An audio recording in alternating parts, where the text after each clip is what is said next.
ਮਸਲਾ ਹੈਗਾ ਕਿੰਨੀ ਦੇਰ ਤੋਂ ਸੀਗਾ? मेरा जी 15 महीने तो मसला है। 15 ਮਹੀਨੇ ਤੋਂ ਮਸਲਾ ਸੀ। ਸਾਡੀ ਦਵਾਈ ਖਾਦੀ ਕਿੰਨੀ ਦੇਰ ਆ ਹਜ਼ੂਰ? एक हफ्ता ही एक हफ्ता। ਇਹਦੇ ਨਾਲ बेहतरी कितनी का आ गई? बेहतरी है। काफी बेहतरी अल्हम्दुलिल्लाह आ गई जी। अस्सलाम वालेकुम, कैसे हैं ऑल फ्रेंड्स? मैं आप सबका भाई हकीम अतीक और रहमान सन्यासी फ्रॉम गुजरात। दोस्तों आज हमारे साथ एक और न्यू पेशेंट मौजूद है। इनका नाम हाजी मोहम्मद रियाज साहब है।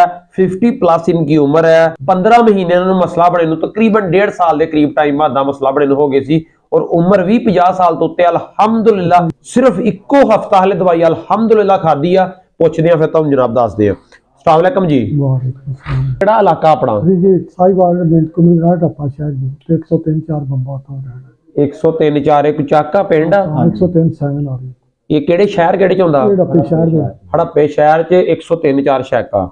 ठीक है। जेडे उस इलाके दे भाई आ अल्हम्दुलिल्लाह इन्हां नूं मिल के भी अपनी तसल्ला कर सकदे। बल्कि भाई ने दस्सिया उन्हें कि जिद्दां तुहाडा असीं रिव्यू अपना देण लगे इस तरह किसी होर दा साडे लागे दा रिव्यू बणिया सी ओनूं बकायदा सी जाके मिले आ अपनी तसल्ला कीती फिर आए आ। इस तरह ही सर दस्सिया कित्थे दा पता जेड़ा जेड़ा तुसीं 410 चक दा। अच्छा अच्छा नंबर याद हो ना। अच्छा अच्छा अच्छा अच्छा चलो अच्छा सर ये दसो मसला हैगा किन्नी देर तो सीगा? मेरा जी 15 महीने तो मसला है। 15 महीने तो मसला सी। साडी दवाई खादी किन्नी देर आ हजूर? एक हफ्ता ही। एक हफ्ता। ਇਹਦੇ ਨਾਲ बेहतरी किन्नी का आ गई? बेहतरी है। काफी बेहतरी अल्हम्दुलिल्लाह आ गई। हजूर ये दसो कोई मालिश ते नहीं दित्ती? नहीं कोई शायद कोई वर्जिश ते नहीं दसी आ करनी?